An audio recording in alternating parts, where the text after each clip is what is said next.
Sophie, do you know how my life is a comical joke? Yes. On this week's episode of Why Is My Life So Cursed, I found out I was allergic to a certain type of ink. That I just developed that allergy, by the way. I'd got this type of ink before. Developed an allergy whilst getting a knee tattoo. Oh, wait, tattoo ink? I thought you meant a pen. No, as in, like, I'm allergic to yellow ink. And I found that out through getting a yellow ink knee tattoo. No! Healing has been fun. Lots of scabs and bleeding. Yeah. Would have preferred like a little daisy on my arm to find out that I've got an ink allergy, but oh well. Hey, look, at least it wasn't a Pikachu. Oh my god, no. Imagine solid yellow ink. I've had yellow ink before. My body just kind of woke up and was like, I don't like this anymore. But decided to do that while I was getting a knee tattoo. Do you know what? I developed some kind of, I don't know if it's an allergy, to white ink. And only the one that was used, I don't know what brand was used, on my arm tattoo, on my half sleeve. So I didn't have a reaction at the time, but now, whenever I go, it's not in UK sun, but whenever I go to like really hot countries, my skin, my white ink breaks out in little bumps and becomes like a little ridge, like on the back of a lizard. And I just get like bumps all the way down and swollen white lines. How weird is that? God. Get tattoos, they said. Sophie is a lizard. Conspiracy theory. No, I'm kidding. Hello and welcome to On Wednesdays We Wear Black with me, Sophie K, and Yasmine and Sophie. Hello, we're both really sick. Yeah, I am digging deep. I am digging deep right now. We both caught whatever's going around. It's doing the rounds. But today is going to be a super fun episode because we see all of these podcasts talking about dilemmas that are happening on Reddit. So we thought, let's do a bit of a Reddit deep dive and see if we can solve some problems, because since we are so highly qualified in mental health, in helping others, in giving phenomenally terrible advice, since we thought I just got my degree as a doctor and can give advice, no one should ever take our advice. This is going to be amazing. I can't wait. Okay, Dr. Suman. Hey. We're going to be going through some of the Reddit stories. And you're listening at home as well, or wherever you are, make sure you send your opinion in to us, because we're genuinely curious about what your opinion is on these dilemmas. Okay. Cracking my knuckles, getting ready. Right. I'm ready to solve all the problems in the world. You're welcome. Since we opened up this episode talking about tattoos, okay, let's have a read of this. Right. My girlfriend is 22 and I'm 26. We've been together for 3 years and our relationship is great. Besides one issue. She has 5 tattoos before she met me, all on her rib cage. I find women with tattoos look very trashy. Okay. First of all, he's gone wrong here. Yeah. But he said I didn't say anything because they're not visible unless we're at the beach. Lately, she's been showing me various tattoos from Pinterest and Instagram, and I haven't been very responsive to the things she shows me. She asked me what my issue was, and I told her my stance on tattoos. She rolled her eyes and said that the ones on her ribs weren't a problem, but now that she wants more, I'm being a crybaby. Oh my God. I ignored her rantings because I figured she wasn't getting more.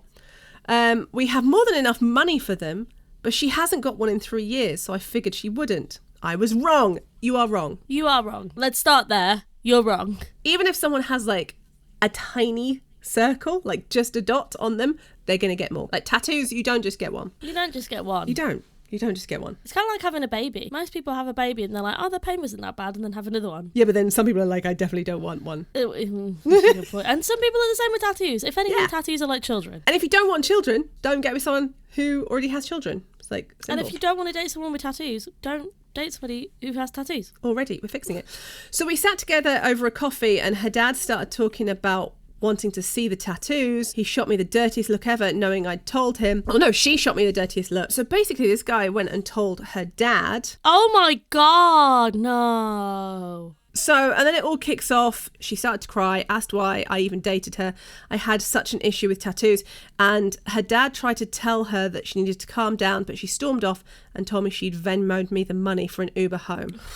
But that she was going home alone. I don't know what to do. I know for sure in 20 years she'll regret her tattoos, but she's making me feel like I've overstepped. Am I the arsehole? Yes! Yes! Hey guys, I started dating someone and then didn't like their interests, but kept dating them even though I knew I didn't like their interests. And then when they didn't want to change me, I told their parents something that they hadn't told them themselves and created a really uncomfortable scenario. Am I a crazy arsehole? Yeah! Yes! Like, yeah! What is wrong with people? What is wrong with people? Do you know what? When I was on dating apps, I used to I'd ask outright. Like, I didn't show pictures with my tattoos because my tattoos are extreme. So I would ask, I'd be like, hey, how do you feel about tattoos? And have to do it that way and like ease people into the conversation. But some people, instantly, you tell them you've got tattoos, deleted off dating apps. Really? Deleted. I just posted, like, when I was on dating apps, I'm not anymore because I'm wifed. Had to slide that in there.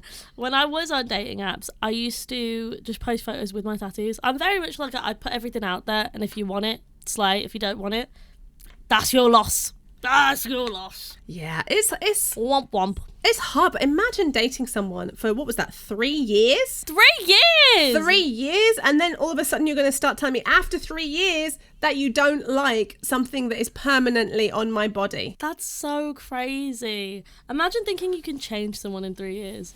Oh my God. Oh God. And from the sounds of it, it was like butterflies and things on her ribcage. Oh yeah, like an infinity symbol. Like, come on. I literally have death on one of my arms, and on the other arm I have a fairy ripping her heart out. So I'm an acquired taste. I have a noose in the shape of a heart. I have a whole death arm, actually. I have a scythe. I have a coffin with peonies. I have a dead cat. I have a poison bottle. God, this is why we could never date normies. God, no. Never date Normally normies. see me in the club and they're like, oh my God, what's wrong with you? Why did you get that on your sleeve? I'm like, I fucking love it. Death is sick as fuck. What the fuck do you mean? Loser. So let's have another Reddit story. Let's have a look at this. We've solved that one. Yes, sir, you are the arsehole. Womp womp. Womp, womp, womp, womp. This is an interesting one, and I think this will divide people. I don't know. My wife is 30 and I'm 32. We were invited to my friend's wedding. He's a fairly close friend, and we've seen each other about 2 or 3 times a year since we were 10. Sweet. Okay, so him and his wife are invited to a wedding from his family friend. Yeah, for a long term, like probably a school friend, right? Okay. And he said he got married to his longtime girlfriend, who we've met a handful of times. He's now a lawyer, and his wife is in med school, and their parents are all dentists and pharmacists and doctors, etc. To call this wedding extravagant is like calling the Mona Lisa a nice drawing. We added up the things we knew the cost of and got to $100,000 and there were lots of things. Yeah, but they're doctors and lawyers. Yeah, so they've got money. Girl, they got money. That sounds like a you problem. He said, so if they told me they spent $500,000, I would believe you. Okay. There were about 400 people at the event. Okay, so we haven't got to the actual problem yet, Yasmin. Oh my God. Okay. They hired a band as well as 2 DJs, and in front of the large sound setup were 5 iPads where you could request music. So my wife and I go and start browsing the music. Okay. We found the song Bloodletting by Burn the Priest. Oh my God. Yes, you're the arsehole. I hope that helped. Go on. Tell me the rest of this godforsaken story. And they said, I figured if it was in there, then there must be some other metal fans, or at the very least that the DJ sees the requests and makes decisions. Honestly, I didn't think about it much past, oh, cool, man, and smash the screen. It was an open bar, obviously. So about half an hour later, all these posh people are at the wedding, right?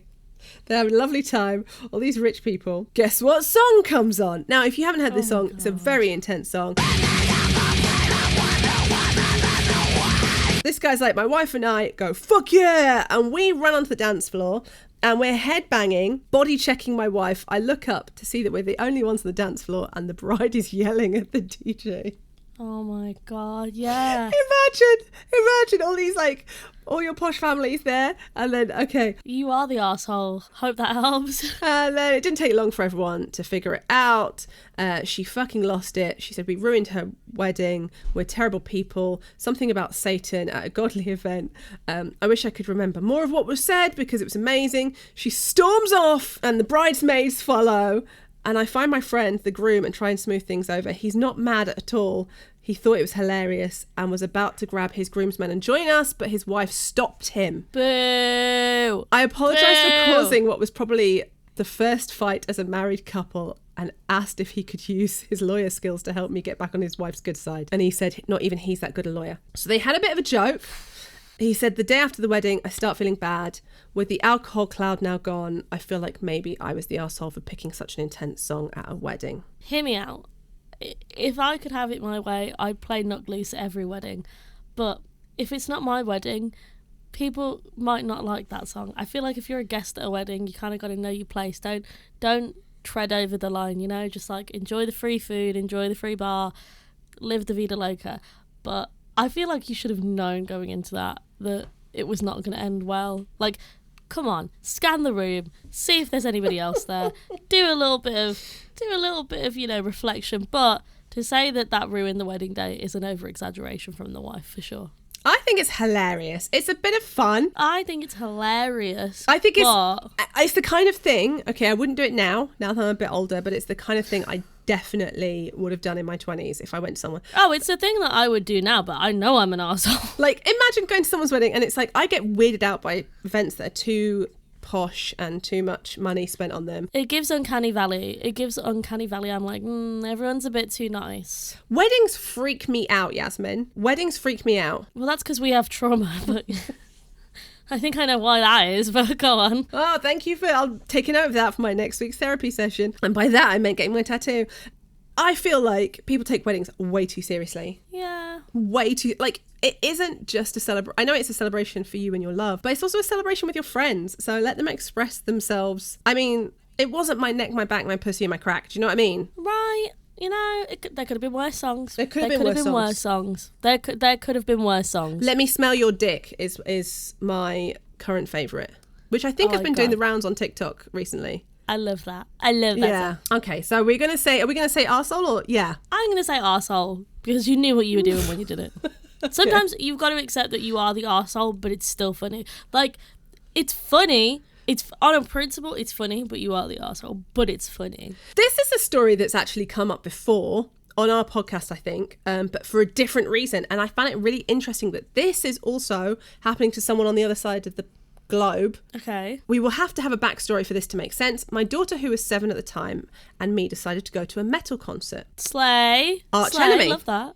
Oh, that's cute. I love that. She had those giant headphones on that construction workers use, and she was on my shoulders for most of the concert, so I made sure she was safe for the entire thing. That's so cute. I love when like mums and dads bring their kids to like metal concerts, because metal concerts are really wholesome and it's cool to see kids there. And I wrote my number on her arm just in case. Okay, so do you know what? Slay. Great parenting. That's actually quite smart. That's really smart. I wouldn't have thought that. Come here, honey. Let me get a Sharpie. Let me just write my address on here in case somebody snatches you. That's very smart. Not you branding your kid. Anyway.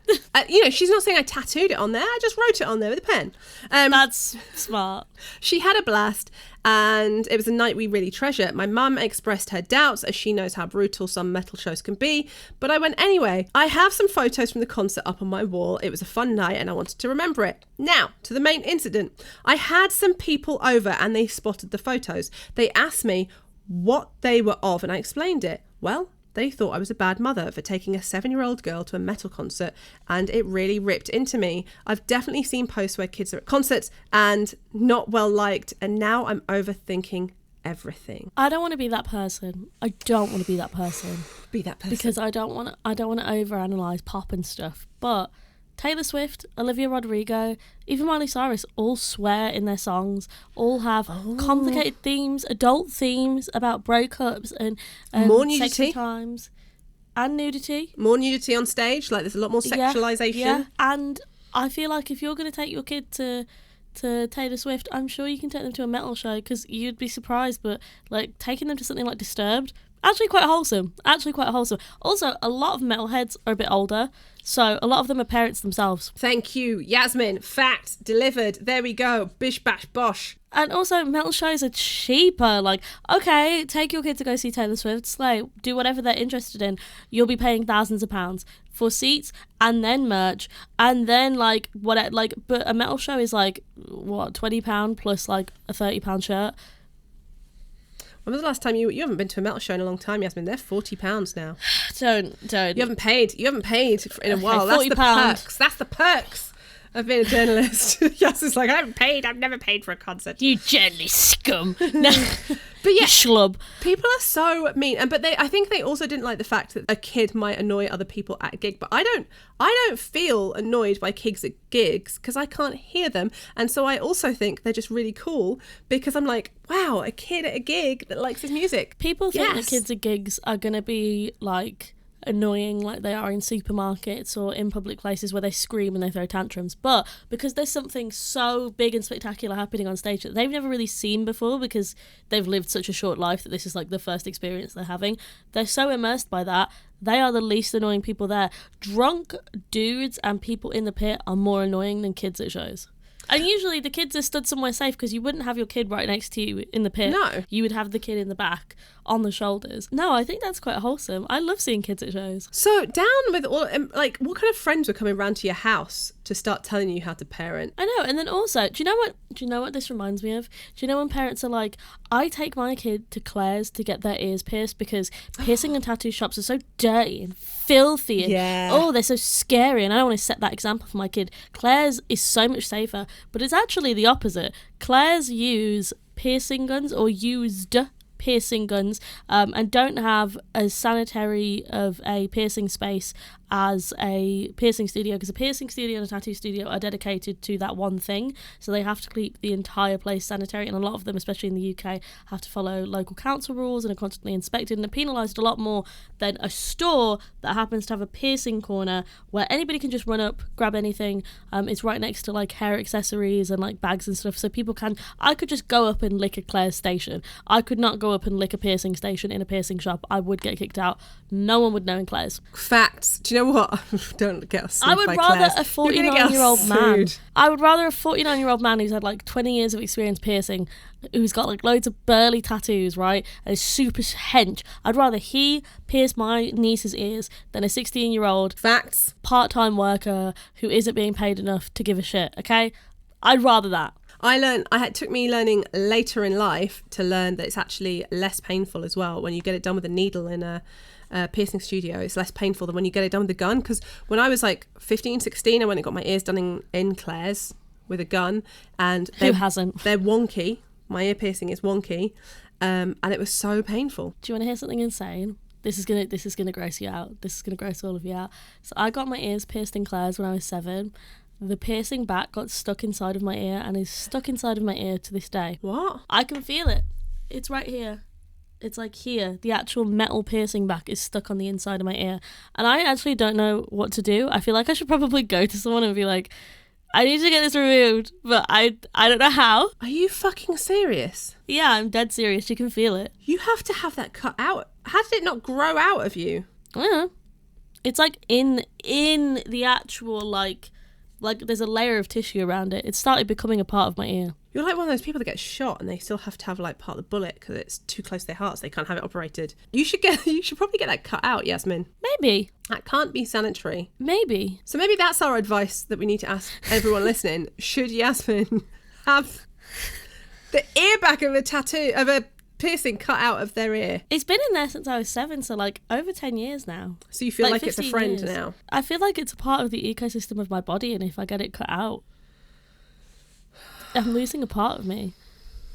Not an ear abortion. Anyway. Okay. I've got a tough one for you right now, Yasmin. Okay. I'm ready. I'm honestly ready.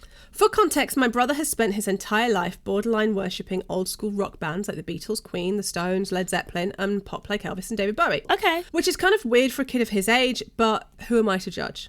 Do you know there's a lot of young people who are like super into the classics only? It's kind of weird, but like I respect it, but it's kind of weird. I think it's kind of cool. Now he wants to drop out of high school and try to start a band with his friends. I'll tell you, the kid is damn good guitar player, but wanting to drop out of school for something like this is borderline stupid, not to mention that rock bands rarely make it big nowadays. His dad seems to support his decision. I told him everything I mentioned in this post, and he's still insisting on it and has been ignoring me for 2 days since I told him how I felt. I'm just trying to be realistic here. So, here we go. Should you drop out of high school to play guitar in a band? How do I say this in a nice way? I'm about to say something that's so un-rock and roll, because the rock and roll side of me is like, do it, rock and roll, do whatever, don't be a slave to capitalism, break the system. But yeah, in the 80s, dropping out of school and being in a band, you would probably find more success because the industry wasn't so saturated. Because when you did start a band, oftentimes if you were actually good, you could be famous. But now it's so saturated. It's such a, not to crush any musician's dreams, but like I've seen people do it for like 10 plus years and never make it, and really do it and be really good. And like I've seen, there's so many famous bands right now who are in multiple bands before they made it. Like it's stay in school, kids, get a job and be a musician on the side. Most of the musicians I know still worked side gigs while they were being put on the front cover of magazines, while they were touring on like Warped Tour, Download Festival, Slam Dunk, Louder Than Live, all the big festivals in the US and the UK. Like some of my best friends who are musicians who are in some very, very big bands still work side gigs because the music industry does not pay enough. It is not a sustainable industry to be in. You know, when you said the rock and roll side of me is like, yeah, follow your dreams, do this. The only people who ever say that, right? I've realised this. The older I've gotten, this is like a trick with society that I've learned. The people that say that and do that have rich parents to support them. And they're not actually doing it, and their parents are paying for their lifestyle. They're paying for them to be travel influencers the next year or whatever the hell they want to chase. Their parents are paying for it and funding it. And then there's people like me who don't come from a rich family, and I think, oh, that's the way to do it. No, I can't do those things. And so unless you have rich parents, you and me are like the only working class, like people who came from working class backgrounds I know in the music industry. There are very few. I can count on my hands the amount of people I know who came from like non-rich families who work in the music industry. One of them being you, the other one being me.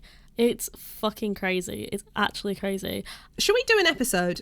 Quick question for everyone at home. Should we do an episode on how to work in the music industry, different roles and blah, blah, blah, blah? How to realistically work in the music industry. Yeah. I'm so tired. Okay, hot take of the century. I'm so fucking tired of seeing people make how to work in the music industry videos, blog posts, whatever, and it's so unrealistic. Yeah. No one talks to you about how to survive during unpaid internships. No one talks to you about how to survive if you don't live in London and you can't travel to London because that's where the music industry is. Or big cities, whichever country. And even though I have sustainably now like set myself outside of London, it took 5 fucking years just to establish myself when it could have taken me a year. Like there's so many things in the music industry that no one tells you. No one tells you can't post photos of your photo pass because it's like a security danger. But then you get blacklisted if you do. I know. No one tells you that you have to be nice to literally everyone because you have no idea who's going to make it and who's not.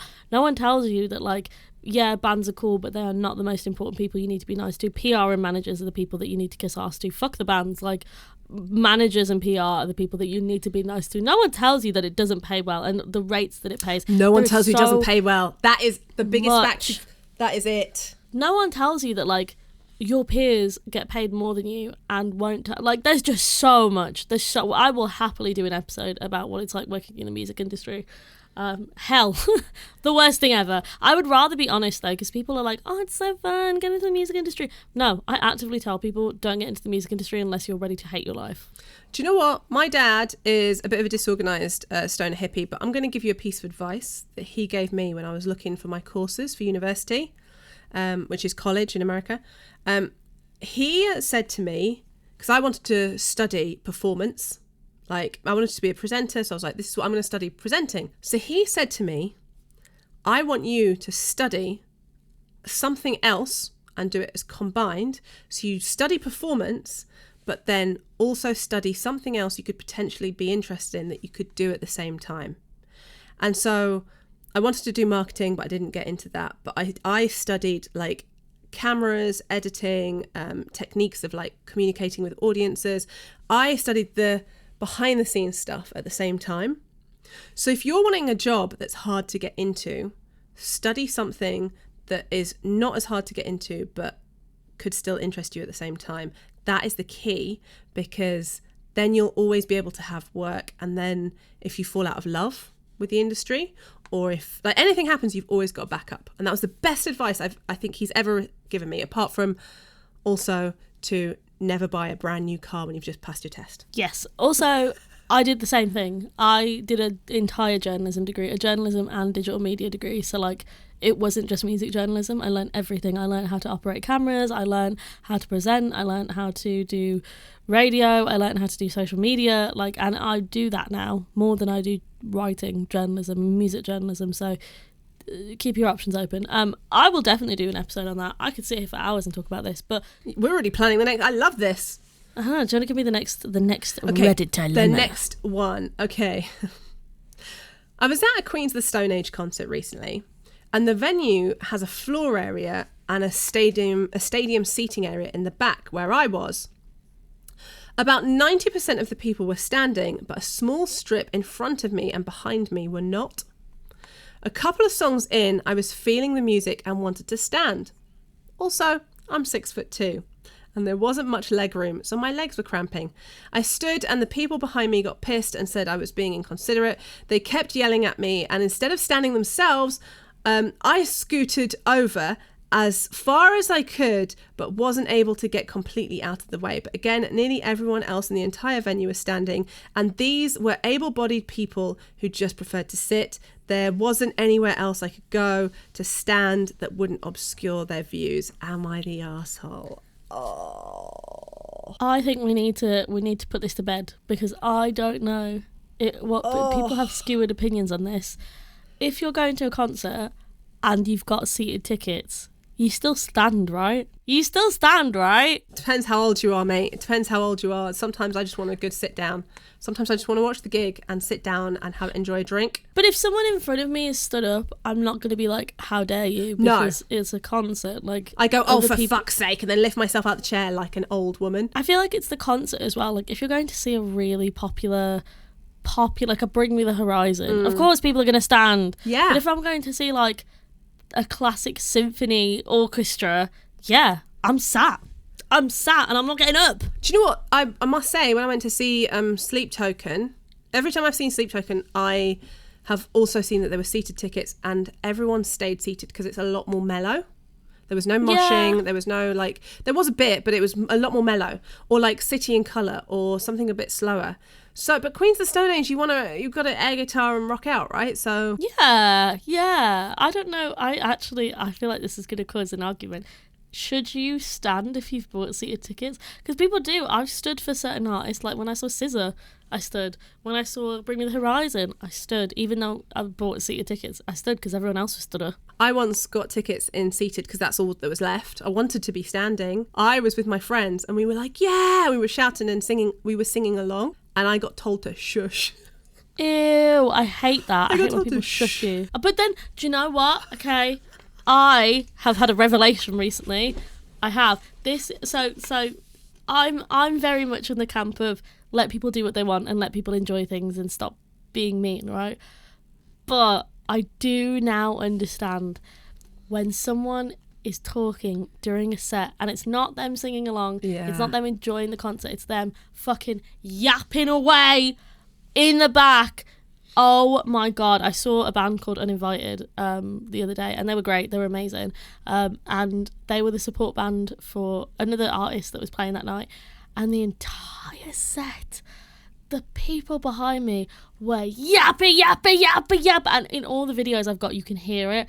And I hate it. And I wish I just told them to shut the fuck up. I didn't. I was like, I'm going to let people enjoy things. It's not my gig. It's everyone's gig. People can enjoy it how they want. But just go to the back. Go to the bar. If you're going to yap, go fuck off somewhere else. Yeah, go to the back, go to the bar. Yeah, that.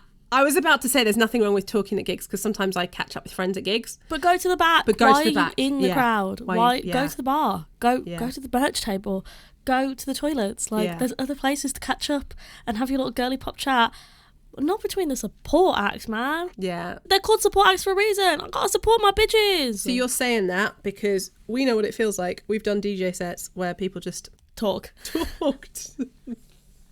I'll never get over, I'm sorry, but the first time we did 2000 Trees, we did a DJ set, and it was great. I love 2000 Trees. They're amazing, one of our favourite festivals to DJ, but because it's a silent disco and you can see when the colours change, so we were on the red channel and you could tune into us by clicking the different buttons and it would show on the headphones if they were listening to the red channel, and you could tell when we played a song that people didn't like because it was just a sea of red headphones going green, and I was like, oh! It is. Do you know what? The rejection, Yasmin. It is like rejection on the next level. I've never experienced rejection. I felt like I was being booed. I felt like I was having tomatoes thrown at me. But I also felt like a little bit of a gatekeeper because sometimes it would be a really fucking good song, like a classic good song. And I'd be like, fuck you guys for not picking this song. I know. Why didn't you pick this song? This song is good. I know, it's just, yeah. You'd go over to listen to what they were listening to and you're like, fuck you guys. I know. I'd be changing the channels like, what is so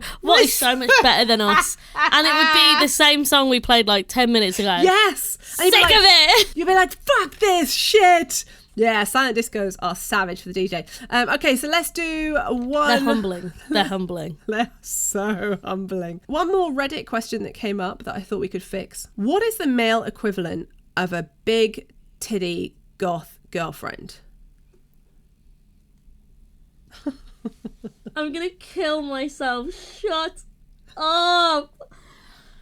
Oh, God. So the top answer was a rich vampire. No. And then somebody was saying a really intelligent himbo. No. What is it? Is there an equivalent? I'm talking about heterosexual couples here because if we were to talk about lesbians, oh God, all women are great. I love all women. All lesbians are great, okay? There's no this lesbian needs to be with this lesbian. All lesbians deserve love.